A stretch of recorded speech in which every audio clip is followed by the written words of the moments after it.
반갑습니다. 간만에 또 꽉 찼네요. 우리 156 기계와 공병대대 여러분 환영합니다. 사랑하고 축복합니다. 10월 첫째 주일 늘푸른 교회 예배 찬송으로 시작을 합니다. 추석이 연휴가 이제 오늘까지 되나요? 그래서 오늘까지 고속도로 휴게소 요금을 안 받더라고요.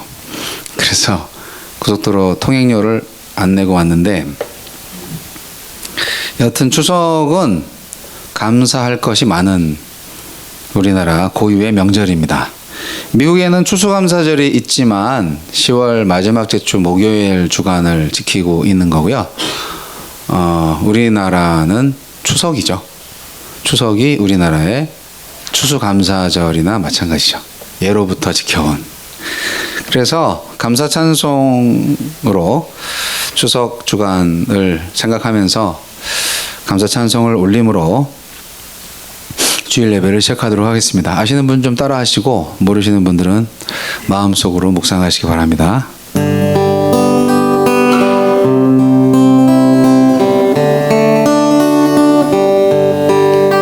날 구원하신 주 감사, 모든 것 주심 감사, 지난 추억이 내 감사, 주 내 곁에 계시네.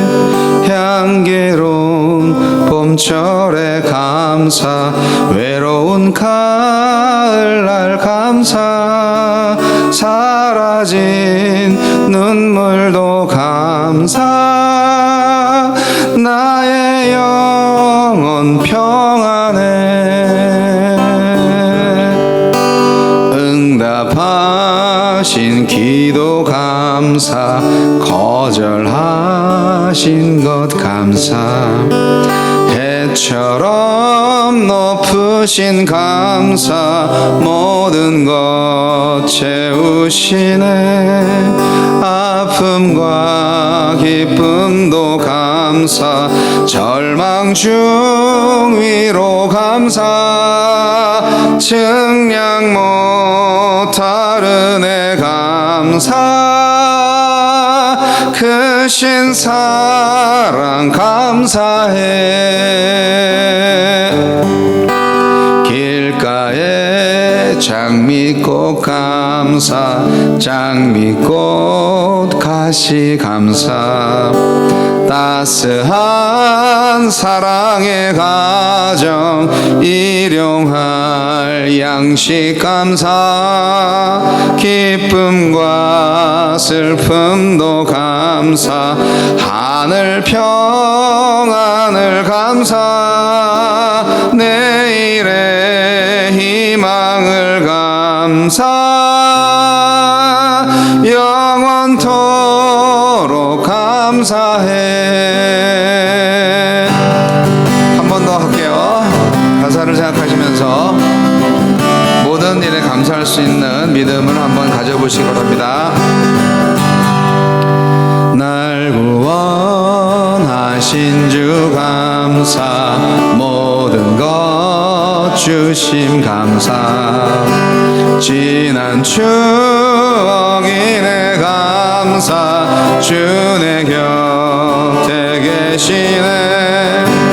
향기로운 봄철의 감사, 외로운 가을날 감사, 사라진 눈물도 감사, 나의 영혼 평안해. 응답하신 기도 감사, 거절하신 것 감사, 해처럼 높으신 감사, 모든 것 채우시네.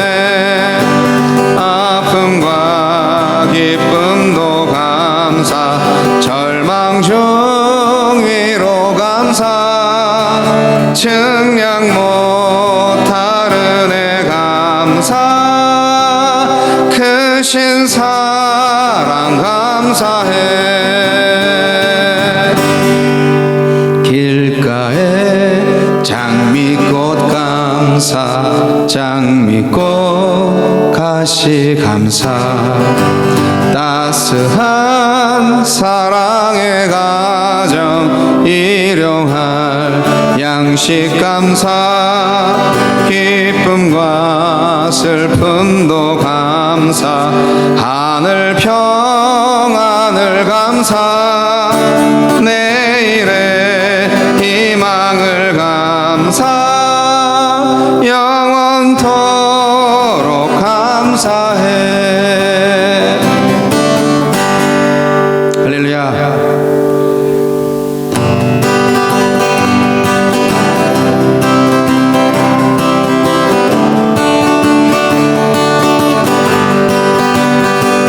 주 안에 있는 나에게 딴 근심이 있으랴 십자가 밑에 나가 내 짐을 풀었네. 주님을 찬송하면서 할렐루야 할렐루야 내 앞길 멀고 험해도 나 주님만 따라가리. 그 두려움이 변하여 내 기도 되었고 전날의 한숨 변하여 내 노래 되었네. 주님을 찬송하면서 할렐루야 할렐루야 내 앞길 멀고 험해도 나 주님만 따라가리. 내 주는 자비하셔서 늘 함께 계시고 제 궁핍 밤을 아시고 늘 채워주시네. 주님을 찬송하면서 할렐루야 할렐루야 내 앞길 멀고 험해도 나 주님만 따라가리. 내 주와 맺은 언약은 영불변하시니 그 나라 가기까지는 늘 보호하시네. 주님을 찬송하면서 할렐루야 할렐루야 내 앞길 멀고 험해도 나 주님만 따라가리. 주님을 찬송하면서 주님을 찬송하면서 할렐루야 할렐루야 내 앞길 멀고 험해도 나 주님만 따라가리. 아멘. 대표 기자 나오셔서 기도하시겠습니다.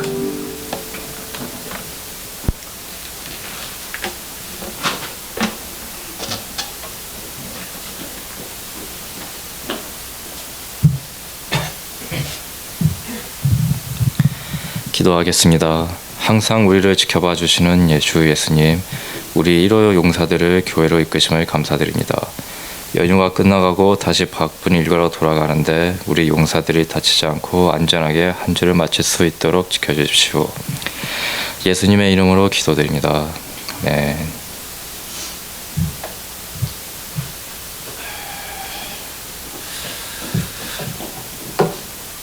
말씀 헌금이 있구나. 죄송합니다. 자꾸 까먹어서.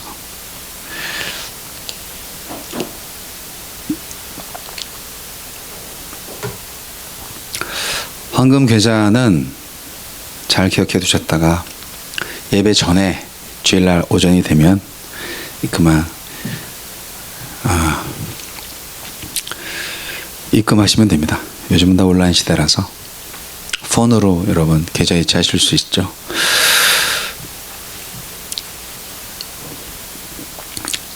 모든 것이 주께로부터 왔으니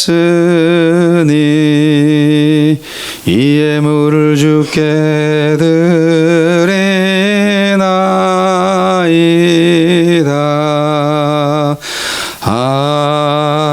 아멘. 헌금을 위해서 기도하겠습니다. 하나님 아버지, 우리의 마음과 생각을 지키시고 또한 우리의 모든 생사화복을 주관하시며 우리가 언제나 하느님의 아들로 복된 자로, 복이 있는 자로 살게 하기를 원하시니 감사합니다. 그 모든 하늘나라의 축복을 이 지상에서 누릴 수 있는 믿음을 더하여 주시고 주님께 드리는 헌금이 하나님의 나라의 건설에 잘 사용될 수 있도록 인도하여 주옵소서. 예수님 이름으로 기도합니다. 아멘. 성경 말씀 보겠습니다. 자, 시편 1편 1절로 6절까지 말씀입니다. 시편 1편 1절로 6절까지 말씀. 시편은 150편이 있는데 그 중에 맨 첫 번째 1편은 6절까지밖에 없습니다. 화면에 나오니까요, 여러분 한 목소리로 씩씩하게 읽겠습니다. 시작. 복 있는 사람은 악인들의 꾀를 따르지 아니하며 죄인들의 길에 서지 아니하며 오만한 자들의 자리에 앉지 아니하고 오직 여호와 율법을 즐거워하여 그의 율법을 주야로 묵상하는 자로다. 그는 시냇가에 심은 나무가 철을 따라 열매를 맺으며 그 잎사귀가 마르지 아니한 같으니 그가 하는 모든 일이 다 형통하리로다. 악인들은 그렇지 아니하며 오직 바람에 나는 겨와 같도다. 그러므로 악인들은 심판을 견디지 못하며 죄인들이 의인들의 모임에 들지 못하리로다. 무릇 의인들의 길은 여호와께서 인정하시나 악인들의 길은 망하리로다. 아멘. 저는 이제 오늘은 좀 제 얘기를 많이 하려고 합니다. 원래 주일 설교 시간에 개인 간증을 하는 것은 별로 좋지 않습니다. 왜냐하면 인간의 이야기니까 주일 설교 메시지는 FM대로 한다면 오직 하나님의 말씀만을 전하는 것이 좋습니다. 그런데 특별히 이제 어제 그제 생각을 해보는데 이제 추석을 맞이해서 저도 똑같이 가족과 함께 추석 차례를 지내지 않고 추석 감사 가족 예배를 드렸죠. 어디서? 추석날 아침에 45년 전에 돌아가신 저의 아버지의 묘 앞에서 그렇게 예배를 했습니다. 좀 페이스북을 잘하기 때문에, 잘하는 것보다도 자주 하기 때문에 그 아버지 묘소에 있는 가족들의 모양을 몇 장 찍어서 페이스북에 올려놓기도 했는데, 매년 하는 행사지만 그러면서 이 무덤이죠, 한마디로 얘기해서 무덤인데 그게 다른 사람들의 묘가 아니라, 무덤이 아니라 나의 아버지의 무덤이고 45년 전 제가 초등학교 6학년 때 그곳에 묻히시는 것을 생생하게 기억하고 있는 거죠. 보통 이제 주상님들께 차례를 지내거나 하면은 이제 할아버지나 이제 또는 증조 할아버지 2대까지 하잖아요. 근데 저희는 아버지가 먼저 돌아가셨기 때문에 그냥 아버지 산소에 가서 그렇게 차례를 지냅니다. 차례를 지낸 것이 더 많죠, 아직까지는. 왜냐하면 저희 집은 기독교 집안이 아니었어요. 그래서 제가 목사가 된 다음에도 전 3형제 중에 막내인데 저희 큰형님은 내가 눈에 흙이 들어가기 전에는 절대 추도 예배는 안 된다. 차례 제사 꼭 지내야 된다. 교회를 다니면서도 그딴 소리 하더라고요. 저보다 8년이 위인 하늘 같은 형님이십니다. 아버님이 이제 일찍 돌아가시니까 간경화와 당뇨병으로 돌아가셨어요. 45세 때였죠. 저희 어머님이 39세 때입니다. 저는 12살 때고요. 근데 이제 그렇게 하늘 같은 아버지가 안 계시고 나니까 큰 형이 이제 가장 노릇을 하는 거죠. 그리고 이제 저희 어머님은 아버지가 안 계시니까 장남을 호주로 모시고 이제 아들에게 순종하며 살고자 하는 아주 전형적인 현모양처 스타일. 물론 호걸이시고 또 여걸이시고 또 여러 가지 리더십도 강하신 분이지만 또 그런 면에서는 굉장히 보수적인 분이셨어요. 그래서 여하튼 중구난방으로 말씀드리지만 여하튼 생각나는 대로 말씀드리는데 저희 아버님은 황해도 분이시고 저희 어머님은 평양에서 오셨어요. 아버지 고향은 정확히 잘 기억이 안 나요. 근데 어머님은 평양 분이라고 들었어요, 제가. 1.4 때 피난 내려오셨어요. 그래서 온양에 있는 그 피난민 수용소에서 만나셔서 그 동네에서 연애 결혼 2년 동안 교제하시고 저희 어머님이 19살 때 결혼하셨다고 그래요. 그러면 저희 아버지는 24살 때 결혼을 했겠죠. 5년 차이 나니까. 자, 근데 이제 북에서 내려오신 분들이니까 아무것도 없잖아요. 정말 맨손으로 열심히 사탕 공장 하는 데서 일을 아버지가 하셨는데 아세요 혹시? 막대 사탕이라고? 사탕 물을 이렇게 넓게 하면 그걸 써는 거예요. 칼로나 이런 걸로 엿가락 자르듯이 그렇게 그 사탕을 만들어서 이렇게 시장에 팔고 그러셨대요. 근데 이제 여차저차 해서 여하튼 두 분 결혼하시고 뭐 자전거 하나 어떻게 또 사가지고 여기저기 팔러 다니시고 어머님은 뭐 풀빵 장사 하시고 그래서 제가 태어날 때는 어머님이 구멍가게 하셨고요. 그리고 작은 형, 둘째 형님이죠. 둘째 형님이 태어날 때는 도매상 하셨고요.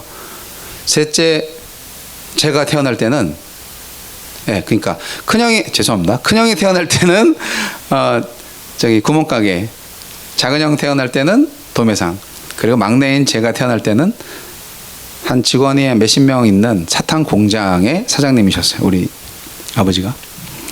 그러니까 열심히 하신 거죠. 저는 마포구 신공덕동 58번지가 원래 원래 집이었어요. 서울 사람이죠. 본적은 도화동 205번지 1인데 여하튼 그렇게 어렵지 않게 저는 살았던 것 같습니다. 그런데 아버지가 일찍 돌아가신 거죠. 그때부터 나는 아비 없는 후레 자식으로 자라야 되나? 라는 생각을 하면서 삶이란 무엇인가? 죽음이란 무엇인가? 이런 생각을 좀 했어요. 그러니까 이제 초등학교 6학년 11월 9일이 아버님 이제 돌아가신 날인데 78년도죠. 근데 이제 우울해진 거죠. 가정에 이제 웃음이 없어졌어요. 다 우울해요. 우리 어머님이 얼마나 지독하신 분이냐면 1년 동안 상식을 올리시더라고. 그전에는 우리가 신앙이 없었기 때문에 아버님 돌아가시고 나서 1년 동안 우리 집 거실에 이제 영전이라고 하나? 영정이라고 하나? 사진 놓고 향 피우고 아침에 밥을 이만큼 해갖고 상식을 올리는 거예요. 하자면 이제 사진 앞에 밥 놓고 그냥 그렇게 있는 거죠. 1년 동안. 저는 그게 당연한 줄 알았죠. 그때는 뭐 종교가 없었기 때문에. 근데 참 엊그제 이제 무덤 우리 어머니 모셔 와서 이렇게 원래 벌초하잖아요. 벌초하고 이렇게 흙이 필요하니까 흙 다지고 이렇게 하면은 저희 큰형님하고 어머님만 제일 하죠. 근데 45년 전에 남편을 고기에 묻고 계속 1년에 한두 번씩 와서 그리워하고 또 나도 이제 당신 따라 가겠지라는 생각을 하면서 이렇게 그 묘소를 다지고 이렇게 하시는 그 어머님 모습을 보니까 가족이라는 것이 무엇일까 이런 생각이 들고 삶과 죽음은 그냥 하나로 묶여 있다는 것이 맞는 얘기구나 라는 생각이 얼핏 들었습니다. 이해는 못 하실 거예요 잘. 여하튼 많은 사람들의 그 제가 목회를 하면서 얼마나 많은 분들을 병원에서 보냈겠어요. 미국에 13년 동안 있을 때도 그 암으로 돌아가신 분들 서너 분 많이 보냈습니다. 그 가정들 얼마나 힘들겠습니까? 목회를 하다 보면 교인들이 죽고 살고 그래요. 제가 뭐 어떤 집사님 아들 태어났을 때 라이온킹처럼 기도해 주세요. 또 그렇게 요청하셔가지고 그 깐내쟁이 아이를 이렇게 들어가지고 강대상에서 이렇게 바둥바둥 하면서 울거나 말거나 만화 영화 라이온킹이 그렇게 하잖아. 이렇게 언덕에서 강대상에서 이렇게 잡고 기도하고 막 그랬었던 적이 있었어요. 근데 그 아이가 지금은 이제 어리씩 커서 고등학생이나 대학생쯤 됐을 텐데 여하튼 추석날 제가 그런 생각을 하면서 그래 사나 죽으나 인생은 하나님의 손에 있구나라는 것을 절실히 느꼈고 중학교 3학년 때 저는 예수 믿었고요. 그리고 고등학교 3학년 때 이제 저희 어머님을 전도했습니다. 근데 어머님을 전도하기 전에는 제가 신앙생활하기가 되게 힘들었습니다. 야, 교회에 가면은 뭐 밥이 나오냐 떡이 나오냐 공부나 해라 하면서 얼마나 핍박이 심했는지. 근데 이제 하루는 제가 성적이 좀 많이 떨어져 가지고 어떻게 앞에서 세는 것보다 뒤에서 세는 게 더 빨라졌냐 이놈아, 우리 가문에 이런 아들은 없다 그러면서 화병이 드셔갖고 어머니가 몸 좀 누우셨어요. 공부 못한 아들 때문에. 너무 죄송했죠. 그래도 저는 교회를 가야 되겠다. 왜냐하면 신앙생활 1년밖에 안 했던 때예요. 중학교 3학년 때 교회 갔고 예수 영접했고 고등학교 1학년 때니까. 근데 고등학교 1학년 때 이제 수련회도 가야 되고 교회도 가야 되는데 그럼요 제가 수요예배 금요일에 다 빠지고요 주일날만 갈게요. 그렇게 얘기했더니 이제 하늘 같은 큰형이 야이 XX야 하면서 이제 교회 가지 말라는 얘기가 뭐 말로 안 들려 그래서 저를 개끌듯 잡아가지고 가서 대문 밖에서 엎드려뻗쳐 시켜놓고 한참을 패더라고요. 그 당시에는 뭐 엎드려뻗쳐 시키고 패는 게 뭐 일상적인 거기 때문에 형님도 뭐 그 당시에는 군대를 안 갔다 오셨을 때인데 군대 가기 전에도 이렇게 아주 무서웠던 형님이었습니다. 울었죠 많이. 아픈 게 울은 게 아니라 교회를 못 간다는 것 때문에 울었어요. 근데 교회를 가야 되는데 그 당시 신앙이 되게 좋았던 것 같아요. 1년밖에 안 됐지만 예수 그리스도는 나의 전부입니다. 고백을 하면서 고등학교 1학년이 그래서 교회는 가야 되는데 주일 아침이 됐어요. 교회 못 갔죠. 무서우니까. 근데 저도 모르는 사이에 뭔가 제가 액션을 취해야 되겠다. 그래서 교회를 못 가게 하면 내가 살아있을 이유가 없지 않나. 그래서 집에 있던 쥐약을 하나 찾아가지고 30ml짜리 쥐약 한 병을 우유에 꼴랑 다 넣어서 꼴깍꼴깍 다 삼켰습니다. 자살을 시도한 거죠. 웃기죠? 교회 가게 해달라고 하면서 자살을 시도했다는 게. 근데 그 당시에는 제가 혈기가 있었고 예수 믿지 않으면은 그것이 오히려 지옥 가는 걸로 확실히 알았기 때문에 그래서 뭐 어쨌든 예수 안 믿고 죽나 이렇게 죽나 상관이 있겠나. 어쨌든 뭔가 액션을 취해야 되기 때문에 그래서 먹었는데 2시간이 지나니까 이제 이게 흡수가 돼가지고 그 다음부터 이제 발작이 오고 막 토하고 난리가 났어요. 너 왜 그래? 그랬더니 2시간 반쯤 지난 다음에 5시 반쯤에 사실은 나 쥐약 먹었다고 그렇게 이제 고백을 해서 또 난리가 났죠. 예, 그래서 빨리 병원에 가자. 택시 타고 병원에 갔는데 조그만 동네 병원에 빨리 큰 병원으로 가세요. 그래가지고 터미널 뒤에 있는 강남 성모병원 응급실로 들어갔습니다. 그리고 거기서 뭐 이상한 약 줘서 막 토하고 막 그랬는데 다 토하지 못했죠. 2시간이 지나면 흡수가 되니까 결국은 정신을 잃고 코마 상태, 졸도, 기절 상태로 들어갔습니다. 그리고 하루인가 이틀 지났던 것 같아요. 그리고 이제 정신이 깨서 중환자실에서 있다가 결국은 이제 어떻게든 위를 다 세척을 하고 뭐 어떻게든 하든 살아났어요. 죽지 않았어요. 일주일 정도 지나서 퇴원을 했는데 그 다음부터 대우가 달라져요. 그 당시에 그 최불암 수사반장 최불암 씨가 선전했던 게 있어요. 개구장이라도 좋다, 튼튼하게만 자라다 하면서 영양제인가 뭐 선전하는 게 있었어요. 상품은 기억이 안 나고 그 멘트만 기억이 나는데 그걸 저한테 적용하더라고요. 네.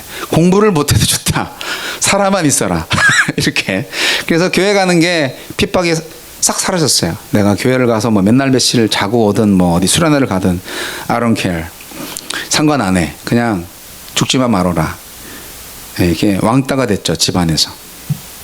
하여튼 종교의 자유를 얻고 그 다음부터 교회를 열심히 새벽기도 다 나가고 수요예배, 금요예배, 철야기도회, 그리고 중고등부 예배가 9시에 있었고요. 어른 예배가 11시에 있었어요. 그러면 중고등부 예배 9시 참석하고 11시 예배까지 그냥 정주행하는 거예요. 예배 시간에 졸든 말든. 그리고 그것도 모자라서 우리 교회 예배 다 끝나잖아요. 그러면 또 다른 서울 지역 지내 교회에 또 가는 거예요. 영락교회도 가보고 소망교회도 가보고 광림교회도 가보고. 제가 다녔던 교회가 서울시 강남구 역삼동 622-8번지에 있던 교회예요. 지금도 있습니다. 서울중앙교회라고. 근데 이제 예배 끝나고 뭔가 갈급했던 것 같아요. 그래서 하여간 동네에 있는 모든 교회들 예배만 있으면 다 쫓아갔고 모든 부흥회가 열리면 다 갔어요. 그 자리가 저한테는 굉장히 좋았어요. 왜 좋았을까요? 제가 아버지를 일찍 여의었잖아요. 심리학적으로 볼 때는 제가 교회를 간 게 하느님을 찾으러 간 게 아니라 아버지를 찾으러 갔다고 나중에 상담 심리학 교수가 얘기해 주더라고요. 대학원 다닐 때. 하나님 아버지라고 부르잖아요. 존경하는 사람하고 이제 한세대학교 제가 대학원에 입학원서를 썼을 때 존경하는 사람 란에다가 하느님 아버지라고 써놓은 적이 있어요. 근데 그때 면접관이 다른 사람들은 존경하는 사람 했을 때 하느님이라고만 부르는데 자네는 왜 하느님 아버지라고 부르는가? 하느님이 아버지시니까요. 그리고 제가 대답한 적이 있어요. 그러니까 아버지에 대한 그램이 너무 사무쳤기 때문에 교회에 와서 우리가 하나님을 아버지라고 부른다 하는 거기 때문에 나는 교회에서 아버지를 찾았다는 것이죠. 그걸 심리학적 판단으로 저를 분석한 상담 심리학 교수의 얘기였습니다. 그래서 내 마음속에 아버지를 잃어버린 그 상실의 아픔이 목사가 된 다음에도 그게 그때가 목사였는지 전도사였는지 기억이 잘 안 나요. 아마 목사였을 거예요. 목사가 된 다음에도 이게 고쳐지지 않았구나라는 걸 알았어요. 제가 저는 유석초등학교, 영동중학교, 서울고등학교, 그리고 그리스도신학대학교, 지금은 강서대학교로 이름이 바뀌었습니다. 그 다음에 서울장신 예배찬양사역대학교, 그 전에 그리스도신학대학교 대학원을 중퇴했죠. 공부하다 때려치고 나왔는데, 그리고 국민대학교 행정대학원을 또 수료를 했는데 논문 안 쓰고 수료했죠. 그래서 이제 한국에서 공부할 때 기억나는 것은 서울장신대학교 예배찬양사역대학원에서 공부할 때인데, 그때 이제 옵션으로 상담대학원에 강의를 들을 수가 있어서 그때 강의를 들었던 거예요. 그때 이제 상담심리학 교수가 그 어린 것이 얼마나 마음이 아팠겠냐고 그렇게 위로를 해주더라고요. 아무도 저한테 그런 말 해준 사람이 없어요. 아버지가 돌아가셨을 때 아무도 너 얼마나 힘들겠니? 라고 말해준 사람이 20년 동안 없었던 거예요. 근데 그 상담학 교수가, 그분은 교과서대로 하는 거죠.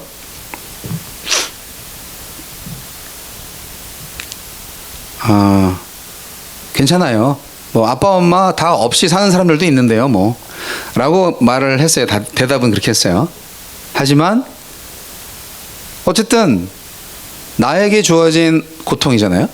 내가 경험한 그 아버지 없이 중학교, 고등학교, 대학교 다 나가야 되고 그다음에 생의 진로를 가는 데 있어서 아무도 잡아주지 않았고 인도해주지 않았던 저의 인생이었기 때문에 결국은 제가 교회에 가가지고 하나님을 만나고 예수님을 만나고 성령님을 경험하고 말씀을 통하여서 내 갈 길을 찾게 된 것은 전적으로 하나님의 역사하심이었다는 것이 확실합니다.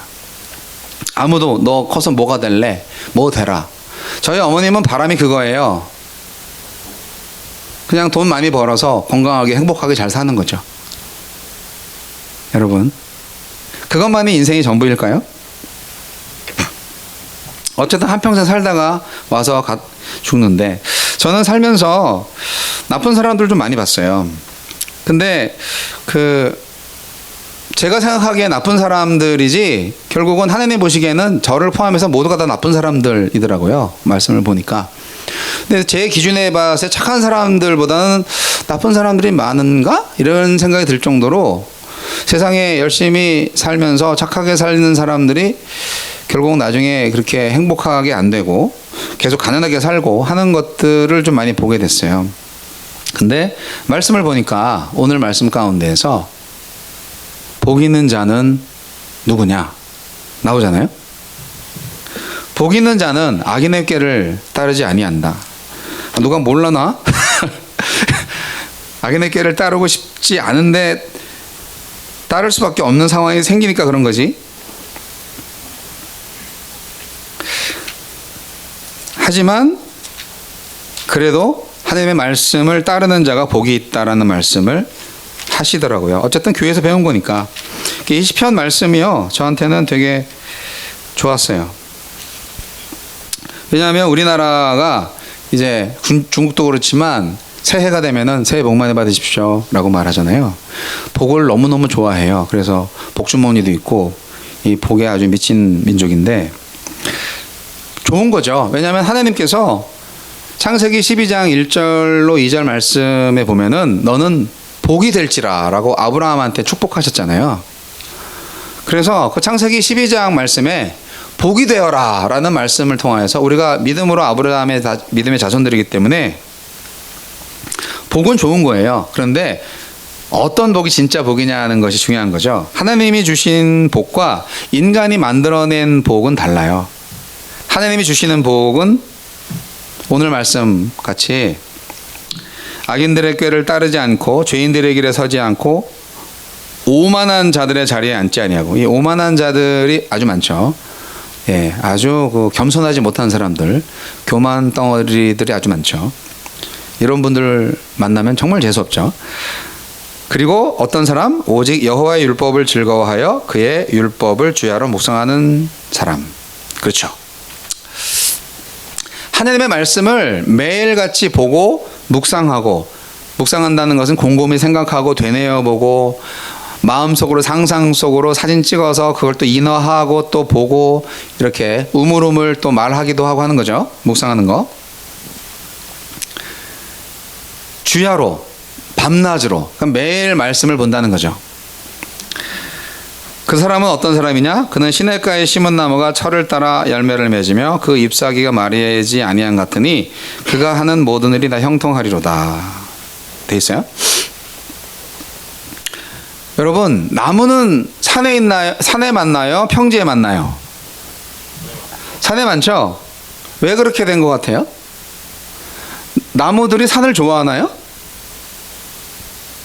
여러분, 사람들은 산에 많이 살아요? 평지에 많이 살아요? 예, 똑똑하네. 사실은요, 나무들도 평지를 좋아해요. 근데 사람들이 하도 평지에 들어와서 살으려고 나무들을 다 베었어. 그래가지고 우리나라는 산에 가야 나무가 있어요. 나무들이 물을 먹어야 잘 살잖아요. 산에 물이 있나요? 없어. 평지에 많지. 강이 산에서 흘러서 하루로 흐르니까. 여러분, 중국이나 미국이나 이런 넓은 나라에 가보면요, 끝없이 펼쳐진 숲이 있어요. 평지야. 나무들이 엄청 키가 커요. 사람들이 살 지역이 충분하기 때문에 그 숲까지는 안 간 거지. 근데 우리나라는 사람들이 다 살기 위해서, 사람들이 살기 좋은 공간은, 평지는 다 나무를 뱄기 때문에 나무들이 다 산에 있는 거고, 급기야 산에 있는 나무들조차도 다 베서 땔감으로 쓰고 먹을 걸로 쓰기 때문에 우리나라는 민둥산이 많았던 옛날 얘기가 있잖아요. 그런 거예요. 그래서 성경의 말씀에 시냇가에 심은 나무가 라는 말은 그야말로 가장 살기 좋은 지역에 있는 나무를 말하는 거예요. 시냇가에 심은 나무가 잘 크겠어요? 저 산 꼭대기에 있는 나무가 잘 크겠어요? 그렇죠. 바로 그거예요. 그러니까 항상 물을 먹을 수 있는 나무, 그 나무가 시절을 쫓아 과실을 많이 맺는 거죠. 그 잎사귀가 마르지 아니함 같이 그 모든 하는 일이 형통할 거다. 그렇게 시편은 약속하고 있어요. 이렇게만 살면 좋겠다 라는 생각을 했어요. 중학교 3학년, 고등학교 1학년이. 이게 발표되지 않은 곡이 있는데, 어젯밤에도 악보를 열심히 찾아가지고 이 시편 1편 말씀을 가사로 한 노래를 부르려고 악보를 찾아왔는데 못 찾았어요. 그 악보가 지금 미국에 있는데 고물상에는 있겠죠.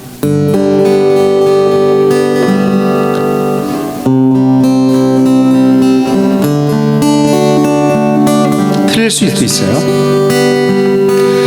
복 있는 자는 악인의 꾀를 따르지 않은 것이며 죄인의 길에 서지 않으며 오만한 자리에 앉지 않으며 이 사람은 주의 법을 즐거워하며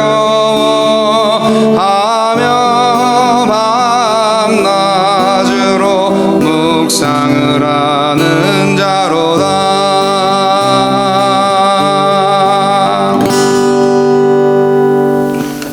네, 이 노래는 여기까지예요. 학창 시절 때 이 찬양을 너무 많이 부르면서 이 복 있는 자가 되어야 되겠다라고 생각했어요. 그리고 저는 지금 복 있는 자가 되어 있습니다. 저는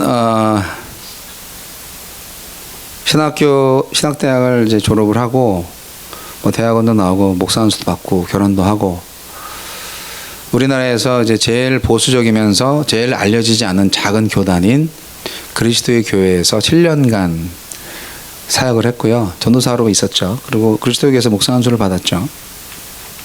영어로는 Church of Christ라는 미국에서 선교된 교단이에요. 그리고 이제 7년 동안 이제 그렇게 사역을 하다가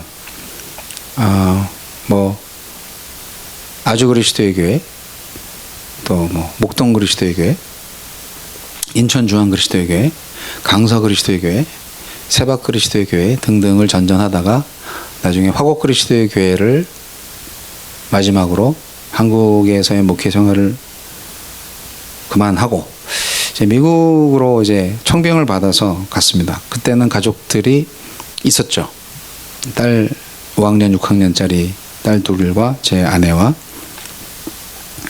미국 조지아주 아틀란타에 있는 메트로 아틀란타니까 지명은 스와니인데 스와니에 있는 한인교회였어요. 생명나무 아니 새생명교회 죄송합니다. 새생명 침례교회로 갔어요. 저는 그리스도교회 목사였지만 저를 불러준 교회가 침례교회였기 때문에 갑자기 침례교회 목사가 됐네요.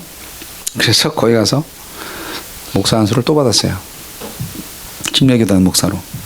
그리고 거기에서 침례교단 신학교 그 신학대학원을 또 다니게 됩니다.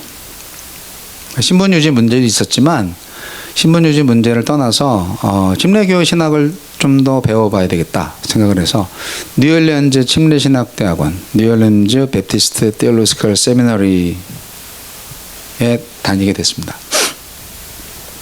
한국어로 강의를 하시는 분들이 있었고요. 한국어 통역을 하시는 분들이 있었고요. 그래서 5년 동안 이제 새생명 침례교회 규모가 한 500명 정도 되는 중형 교회였는데 저는 예배 찬양 목사이기 때문에 찬양팀을 컨설팅하고 찬양 연습시키고 그렇게 예배 인도하는 것이 주 사역이었고 부목사로 있다가 목사님이 이제 저를 불러주신 목사님하고 영원토록 목회를 같이 할 줄 알았어요. 저는 영원히 부목사도 좋다. 나는 담임 목사도 안 돼도 된다. 그래서 찬양을 할 수 있도록 그렇게 했는데 목사님이 암에 걸리셔가지고 저를 불러주고 1년 만에 그래서 한국에 나가셔서 삼성병원에서 치료를 받으시고 수술도 하시고 키모테라피를 받으셔서 이제 완쾌됐는데 이게 6개월 만에 치료 받으시고 오셨는데 2달인가 급성 간염으로 돌아가셨어요. 그래서 이제 그 다음 이제 새 목사님이 오셨는데 그 새 담임 목사님하고는 제가 잘 안 맞았죠. 그래서 그래도 버텼죠. 3년 동안.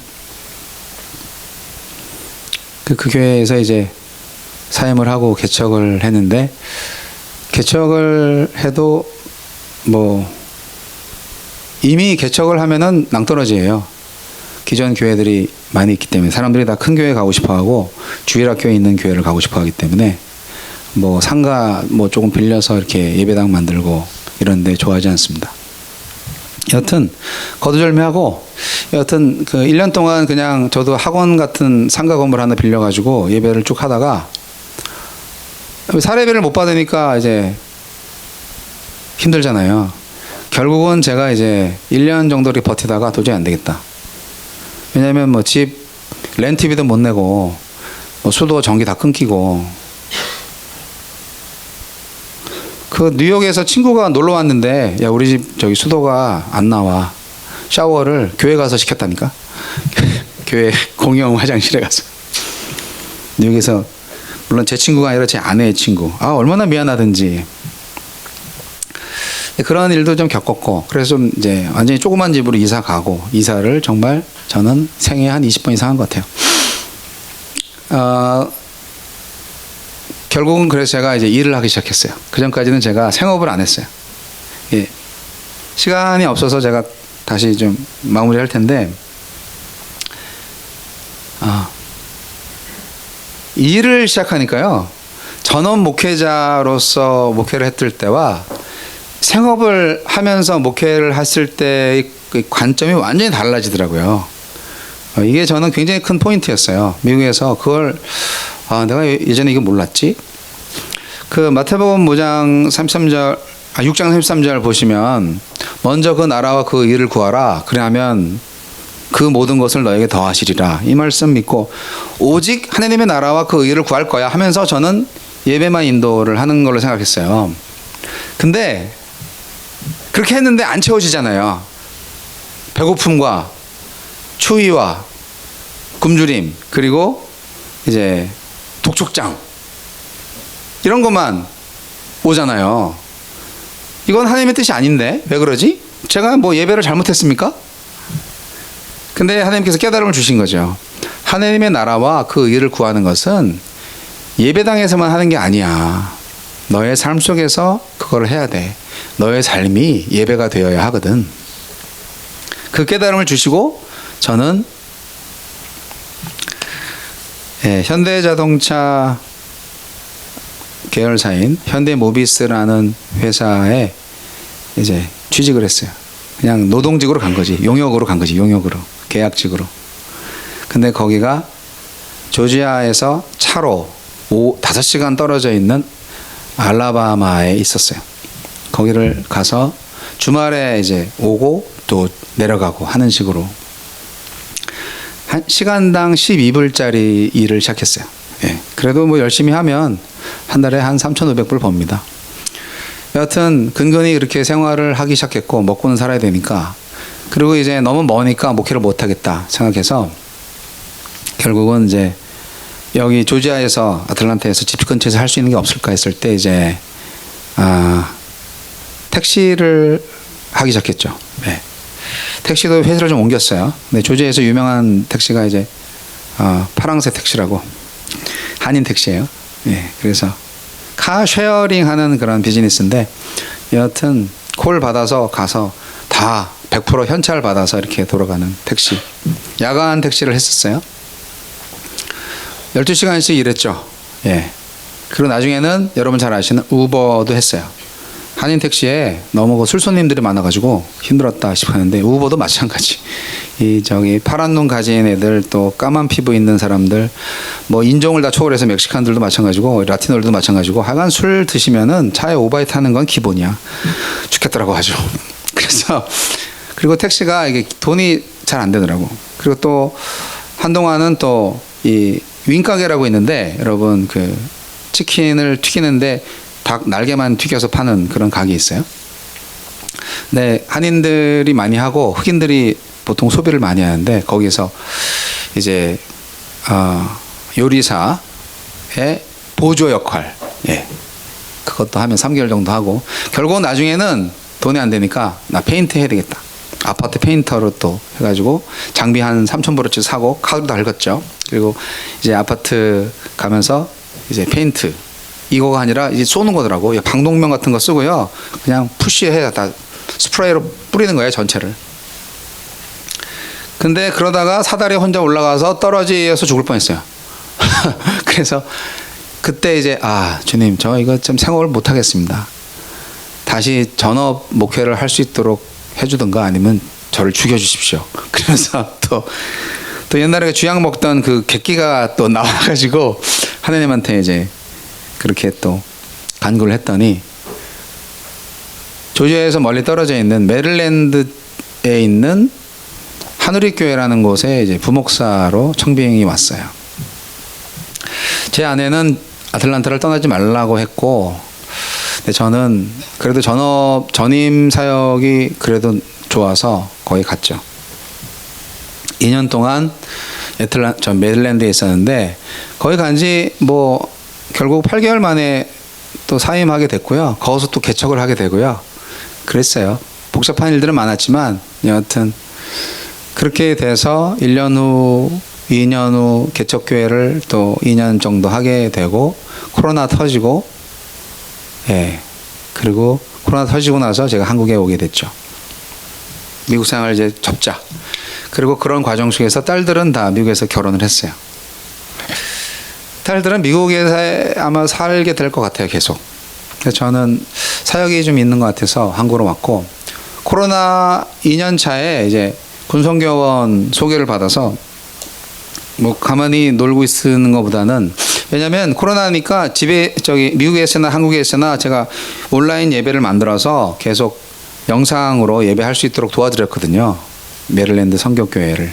근데 그것도 한 2년 하니까 지치더라고요. 그래서 결국은 교회 문을 닫고요. 지금은 메릴랜드 성교교회는 문 닫고. 근데 이제 올해 1월 달부터 여러분 늘 푸른 교회를 또 섬기게 돼서 그렇게 왔습니다. 그래서 이게 하나님의 뜻이고 나도 생각하고, 제 계획대로 되는 건 아무것도 없기 때문에 제 계획대로는 하나도 안 돼요, 솔직히. 제가 얼마나 중대형 교회 청빙 원서를 냈겠어요. 제가 경험도 많고 공부도 했고 박사학위는 없지만 그래도 열심히 하겠습니다. 원서를 많이 냈죠. 근데 대부분의 교회들이 다 좀 정한 분들이 계시더라고, 나중에 알고 보면. 그래서 공채 비슷하게 청빙을 해도 결국은 정한 분들, 미리 내정한 분들을 뽑으시더라고. 그리고 이제 제 나이 또래 또 어디 뭐 부목사로 가겠습니까? 그래서 결국은 목사는 그래도 목회를 해야지 생각을 하고, 이제 군선교사로 이제 위촉을 받는데 수락을 했습니다. 국방부에서 위촉장이 딱 오니까 뭐 나를 얼마나 안다고 위촉을 하지? 뭐 이게 어쨌든 뭐 자비랑 선교사니까 제가 사명감을 갖고 여러분들 만나는 게 좋아서 이제 시작을 했는데, 자, 결론의 말씀 뭐냐? 저는 아버지가 없이 45년 동안 지금까지 살아오면서 하느님 아버지를 만났고, 그리고 그 아버지가 우리 아버지의 아버지가 된다는 것도 알게 됐고, 그리고 그 위대한 아버지 덕분에 저는 육신의 아버지의 아들보다 더 훌륭한 아들이 되었습니다. 왜냐하면 복 있는 자가 되었으니까요. 뒤에 보세요. 악인은 그렇지 아니하며 오직 바람에 나는 겨와 같도다. 그러므로 악인들은 심판에 견디지 못하며 죄인들이 의인들의 모임에 들지 못하려다. 이건 천국 얘기를 하는 거예요. 무릇 의인들의 길은 여호와께서 인정하시나 악인들의 길은 망하리로다. 제가 지금 싫어하는 역사적인 인물 중에 전두환 전 대통령이 있죠.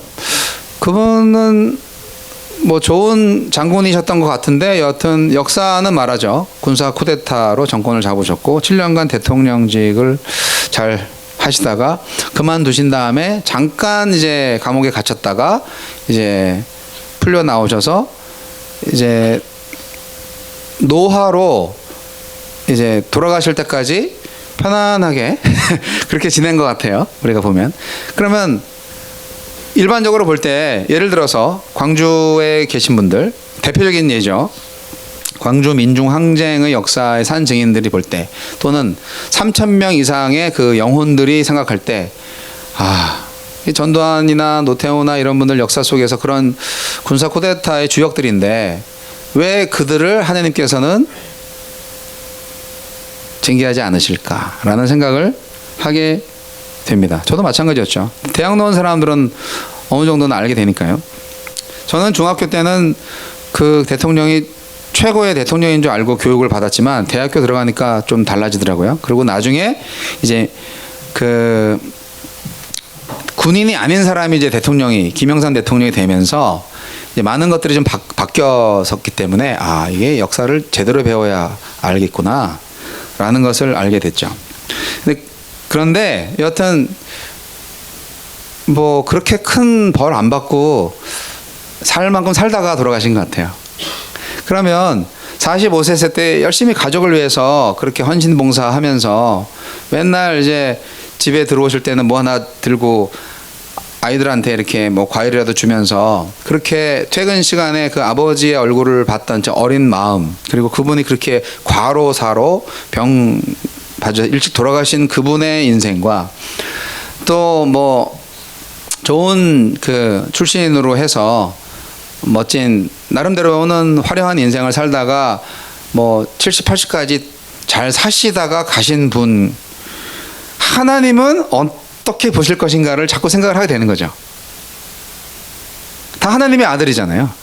하나님이 아담을 창조했고 아담의 후손들로 다 차는 거 아니에요. 어쩌란 말이지?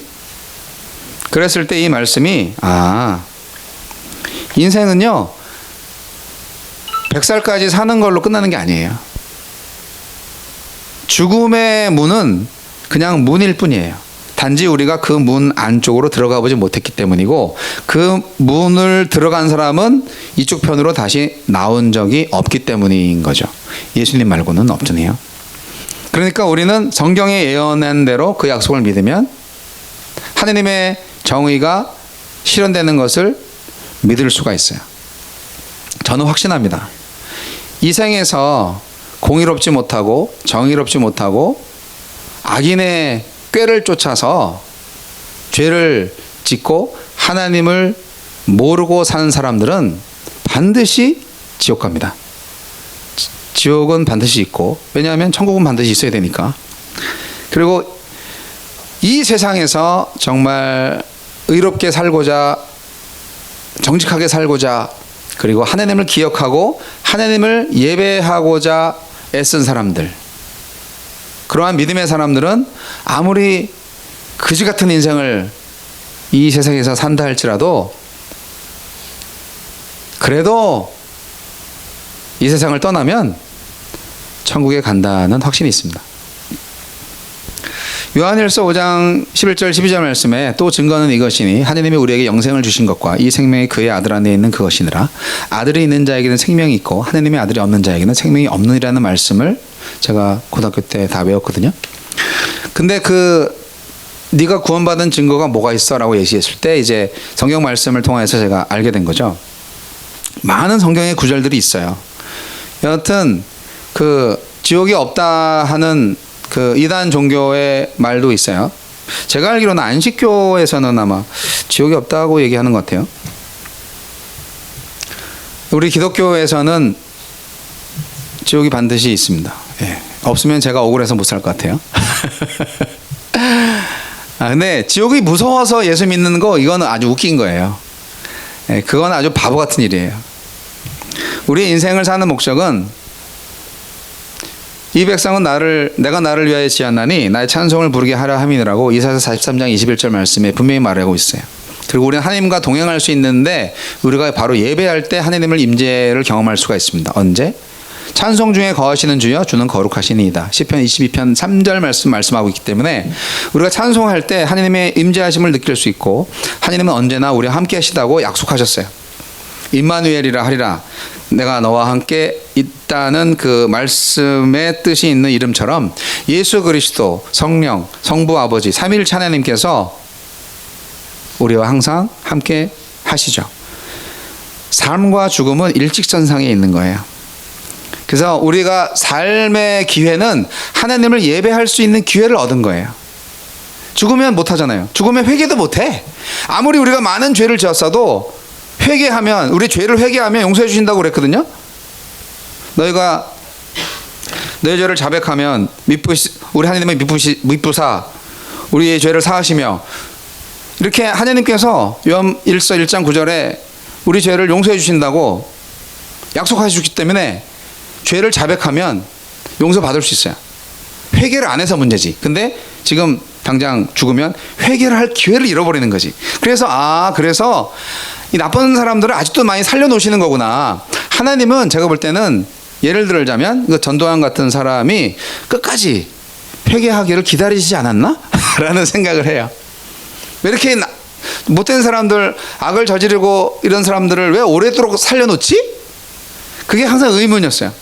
그런데 기회를 끝까지 주시는 거죠.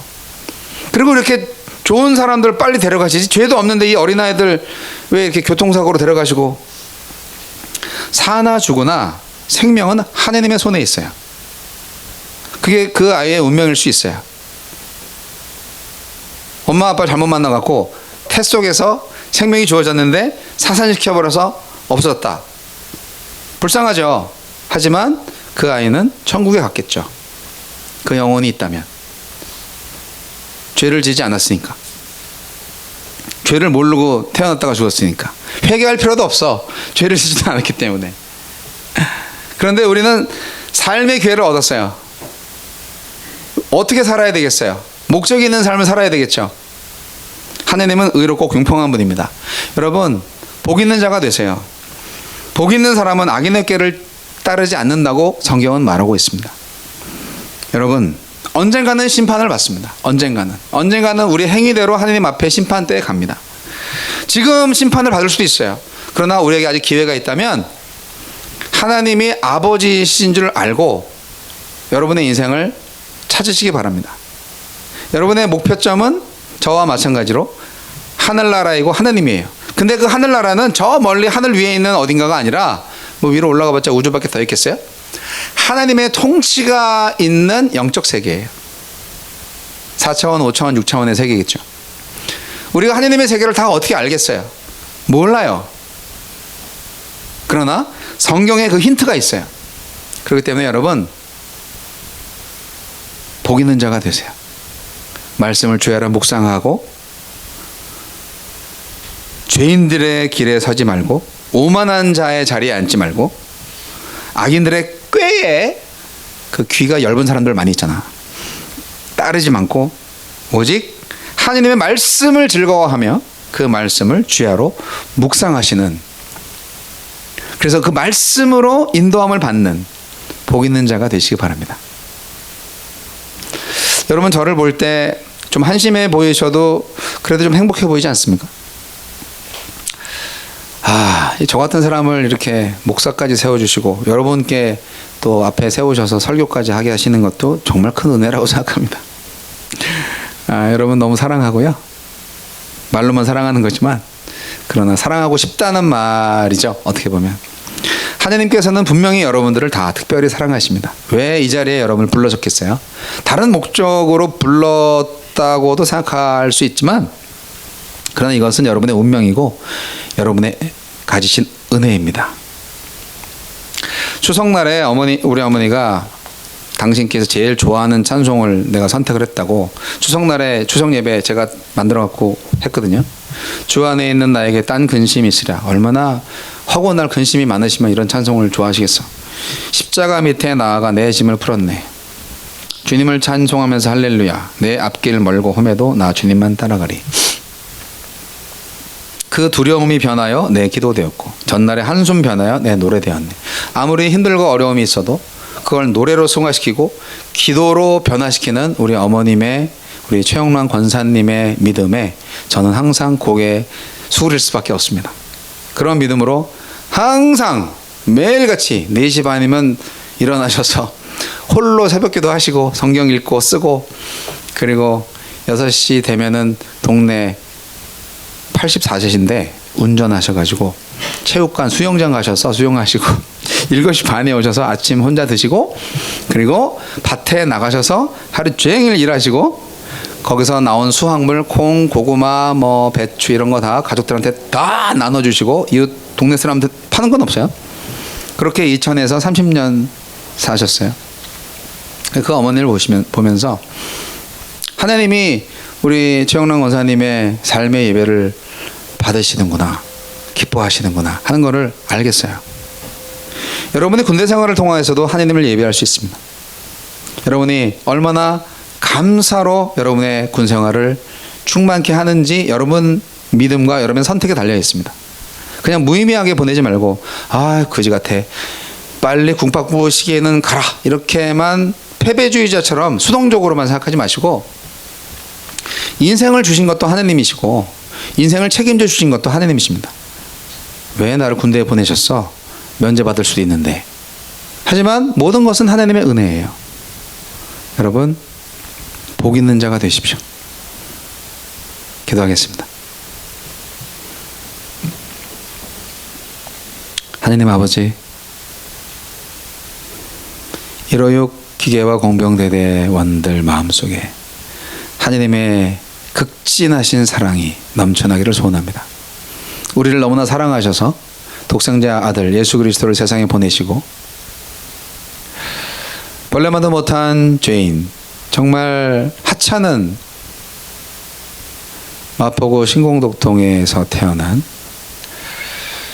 작은 소자 한 명을 하나님의 나라로 불러주시고 또 주의 종으로 세워주시기까지 사랑하시는 그 하나님께서 여기 모여있는 156 공병대대원들 마음속에 충만히 역사하셔서 한 사람도 낙오 없이 제대를 잘하게 하시고 오직 하나님이 주시는 은혜를 기억하고 감사하며 공의와 사랑을 베풀 수 있는 주님의 믿음의 용사로 살아가기를 소원합니다.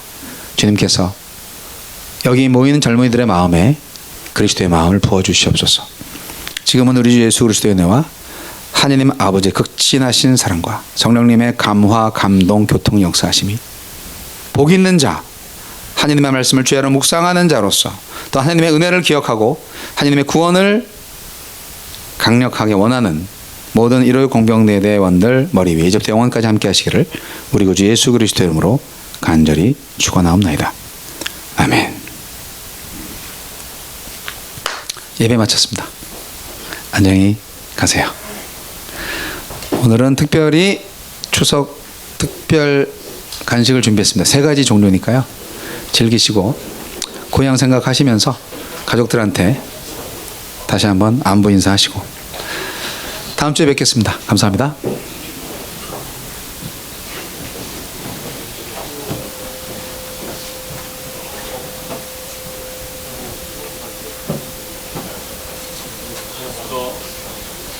네, 감사합니다. 어디다 놨죠?